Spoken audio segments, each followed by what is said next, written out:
Et à la Coupe du Monde en Russie, mais aussi une autre histoire du football, une histoire populaire, celle des clubs amateurs, du foot de la rue, du football militant. On en parle avec l'invité du Grand Angle.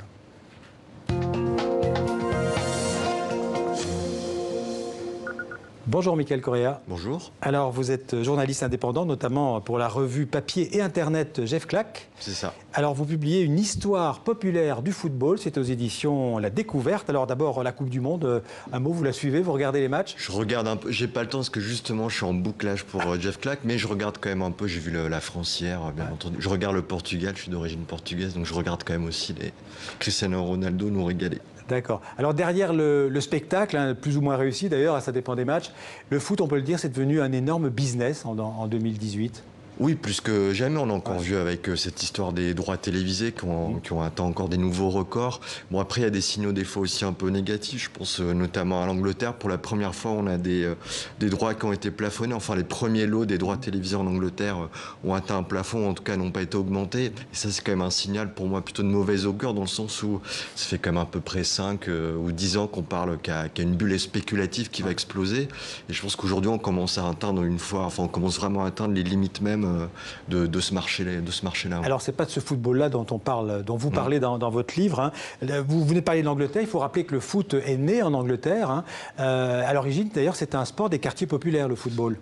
Oui, c'est même plutôt un sport paysan, dans le sens où il y avait des jeux populaires de ballon qui étaient pratiqués depuis au moins le Moyen-Âge. Donc, c'est des jeux très ritualisés, ça se passait une fois à l'an, souvent durant le Mardi Gras, et qui avait vraiment déjà un rôle politique et social, dans le sens où ça servait un peu à renforcer les communautés paysannes, quoi. Ensuite, c'est vrai que c'est la bourgeoisie, l'aristocratie qui a standardisé ce jeu-là et fait le football qu'on connaît aujourd'hui, mais ça a été rapproprié très rapidement par les ouvriers dès les années 1880 un peu. Voilà, et il y a un match dont vous parlez dans votre livre, hein, c'est la finale en fait de la Coupe d'Angleterre en 1883. Ça oppose une équipe, disons, de l'élite, de l'aristocratie, et aussi des ouvriers du club de Blackburn. Oui, c'est ça, ouais. Et c'est les ouvriers qui vont gagner. Exactement. C'est un peu le premier jalon pour moi de l'histoire populaire du football. Donc c'est ce fameux match qui oppose donc une équipe d'Eton, qui est une grande public schools, enfin une grande école privée où on forme l'aristocratie, l'élite bourgeoise du pays.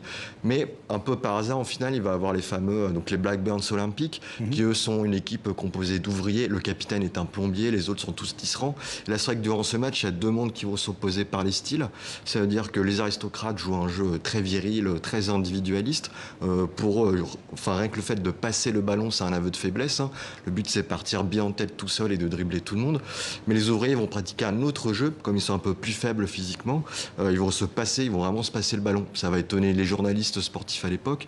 Un jeu collectif. Oui, voilà, c'est le début du jeu collectif. Et donc, c'est vraiment, on s'entraide entre coéquipiers et on produit collectivement un but, quoi. Et c'est pas anodin parce qu'on retranscrit vraiment, les ouvriers retranscrivent sur le terrain leurs conditions sociales d'alors, qui est la solidarité, l'entraide sur la chaîne de montage, comme au sein des communautés ouvrières à l'époque. Et ils vont gagner ce match. On peut dire que dans l'histoire, le football, ça a souvent été le sport des groupes opprimés un peu partout dans le monde.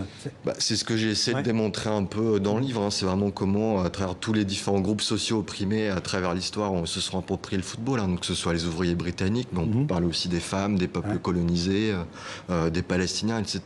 Ça, c'est dû à un fait c'est dû au fait que c'est un jeu qui est très simple, au fait. Voilà. Il suffit juste d'un ballon.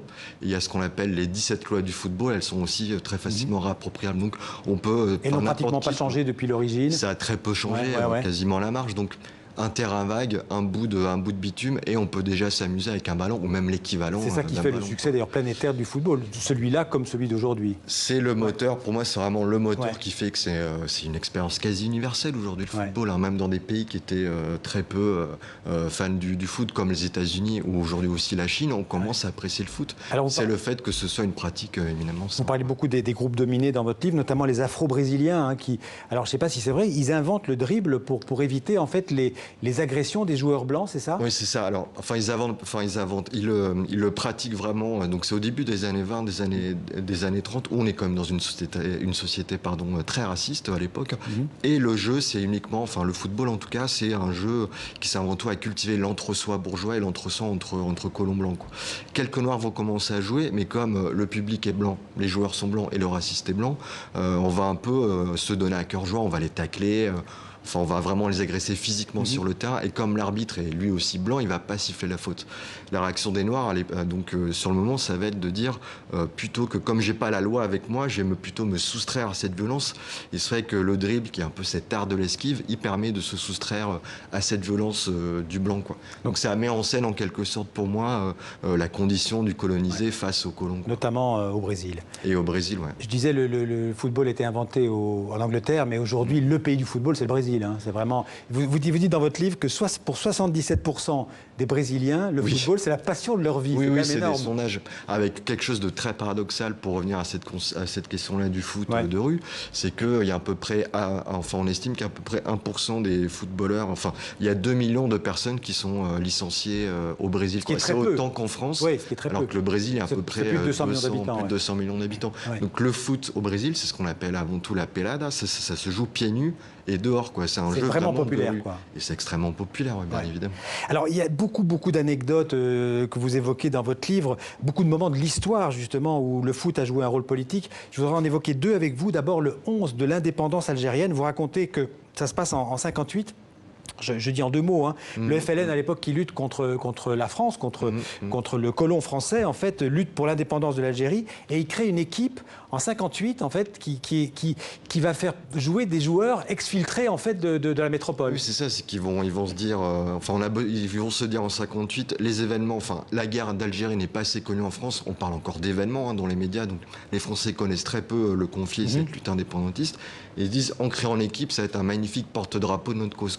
Donc effectivement, ils vont pas prendre des joueurs d'Algérie, mais les meilleurs joueurs d'origine algérienne qui sont en train d'évoluer en première division, quoi. Donc on va avoir comme ça une douzaine de joueurs qui, en avril 58, vont passer clandestinement la frontière et rejoindre le gouvernement provisoire algérien à Tunis. Et ce sera une équipe d'Algérie alors que l'Algérie n'existe pas encore officiellement. Non. Et ce qui est intéressant, c'est que donc jusqu'en 62, jusqu'à l'indépendance, ils vont aller ils vont énormément voyager. Ils vont aller en Yougoslavie, en Chine, au Vietnam. Et au fait, ça va un peu comme ça dessiner les prémices de la diplomatie du nouvel État. Et le premier match aura lieu le 9 mai 58 contre le Maroc et ça se passe à Tunis. Oui, c'est ça. Voilà, donc c'est aussi une espèce de ça va être une équipe du Maghreb. Exactement, oui, non, mais ça va être une équipe très flamboyante. Ferhat Abbas, quand il va arriver, un des leaders de l'indépendance, en 62, dire à l'équipe, vous avez fait avancer la révolution de 10 ans. Ouais. Alors il y en a un autre de ces influences historiques des joueurs de foot, c'est le printemps arabe en Égypte. Et là vous dites qu'en fait les supporters ultra du club Al-Ahly ont soutenu en fait les manifestants pour renverser Moubarak. Ils ont surtout même participé au mouvement social de 2011. Donc effectivement ces supporters-là du Al-Ahly, qui est un des plus, c'est le plus grand club populaire. Les Diables Rouges, comme on les appelle là-bas. C'est les Diables Rouges. Ouais. C'est un des plus grands clubs d'Afrique. Oui, c'est ça, d'Afrique aussi. Mais c'est vrai que ces supporters ultra qui représentaient quand même à peu près entre 5 et 10 000 personnes, donc c'est une culture qui vient d'Italie, une espèce de supporterisme radical. Ils ont découvert ça, donc ça débarque en Afrique du Nord en 2007. C'est vrai que ça a eu un succès assez fou en Égypte. Et dans les stades, c'est vrai que dans les stades Kairos, c'est la première fois qu'on va entendre des mots d'ordre contre le régime en place, contre Moubarak. Et c'est vrai que comme ces gens-là vont se prendre vraiment une vraie répression policière, comme ils contestent le régime dès le début des années 2007, ils vont mettre en place des pratiques d'autodéfense face à la police. Alors quand le mouvement va éclater en janvier 2011, avec notamment l'occupation de la place Tahrir, les supporters vont se retrouver. Ils vont organiser les manifestants. Ouais. Alors ils vont organiser les manifestants, ils vont surtout organiser la défense physique de place Tahrir. Et il y a un gros moment de basculement qui est le 2 février 2011, ce qu'on appelle la bataille des chameaux. C'est quand Moubarak envoie des hommes de main, d'autres chameaux et de cheval pour déloger les occupants. Ce sera les supporters du Al-Ahly, mais aussi du Zamalek, qui est un autre club du Caire, qui vont vraiment être en première ligne pour défendre les manifestants. Justement, ces ultras qui jouent un rôle important en Égypte, comment est-ce qu'ils sont nés en fait, ces clubs ultras parce qu'ils sont aussi souvent récupérés par l'extrême droite, c'est pas non plus des enfants de cœur. Alors, donc c'est arrivé, c'est né en 1960, dans les années 70, le premier club ultra, le premier groupe ultra né à Milan en 1968. Et ça, c'est quelque chose de très particulier. C'est des supporters qui sont aussi dans les mouvements sociaux à l'époque. C'est-à-dire que, pour se rappeler, entre 68 et 78, l'Italie est en pleine ébullition sociale et révolutionnaire aussi. Donc, on va avoir des jeunes qui vont au stade, qui vont commencer à importer des pratiques, des cortèges politiques d'extrême gauche, quoi. Donc, on va aller ensemble et faire un peu comme dans une manifs au stade, on va commencer à mettre des banderoles. Enfin, le but, c'est vraiment au même titre qu'on organise une lutte sociale, on peut aussi supporter son donc équipe. L'extrême gauche, mais aussi l'extrême droite. Alors après, le problème, c'est qu'il y a vraiment une question de territoire dans les ultras. On défend son club et on défend sa tribune aussi. Donc ces deux questions-là de territoire et d'identité et de fidélité à défendre, ce sont des valeurs qui peuvent être très rapidement récupérées par l'extrême droite. Et c'est vrai que notamment en Italie, dès 1997 notamment, pas mal de groupuscules néofascistes se sont infiltrés dans les tribunes et ont su très bien tirer à leur profit ces valeurs-là d'identité et de territoire. Alors comment vous le voyez, l'avenir du football, à côté du foot business dont on a parlé, parce que les petits clubs, ils vont pas très très bien, il y a beaucoup de clubs qui sont en difficulté, il y a les clubs amateurs. Il y a plus de 5000 clubs qui ont mis la clé sous la porte en France ces 5 dernières. Alors c'est quoi l'avenir du football? C'est le football féminin? Alors déjà, pour moi, effectivement, c'est le football féminin. On a à peine plus de 100 000 adhérents aujourd'hui en France, donc c'est vraiment rien. Alors, on a quand même la Coupe du Monde féminine l'année prochaine qui va être organisée en France. On est très en retard par rapport à d'autres pays d'ailleurs sur le foot par féminin. rapport à la Scandinavie, à l'Allemagne ou même aux États-Unis. On est extrêmement en retard, mais effectivement, il y a les Lyonnaises qui ont l'Olympique Lyonnais qui a quand même gagné cette année pour la 5e fois la Ligue des Champions. Donc il y a un vrai phénomène qui se passe en ce moment et je pense que c'est vraiment aujourd'hui une belle locomotive pour justement faire renaître tous ces petits clubs amateurs. Voilà, et les petits clubs amateurs, vous le dites aussi, ils ont un rôle social à jouer, d'identité, Il y a un vrai rôle social, éducatif. Effectivement, aujourd'hui, dans certaines zones rurales, le club de football, ça reste le seul espace de sociabilité. Le seul espace aussi, on peut rencontrer des gens d'autres horizons sociaux ou d'autres couleurs aussi. C'est vraiment un espace de rencontre. Il y a des tas encore d'autres choses dont vous parlez dans le livre. On a parlé un peu du racisme, de l'homophobie dans le football, le prix des places qui n'arrête pas de grimper, les stades bunkers qui sont de plus en plus sécurisés. Effectivement, Voilà, tout ça, ça se trouve dans votre livre. Merci en tout cas, Michael Correa, d'être venu nous en parler. Donc cette histoire populaire du football aux éditions La Découverte. Merci beaucoup.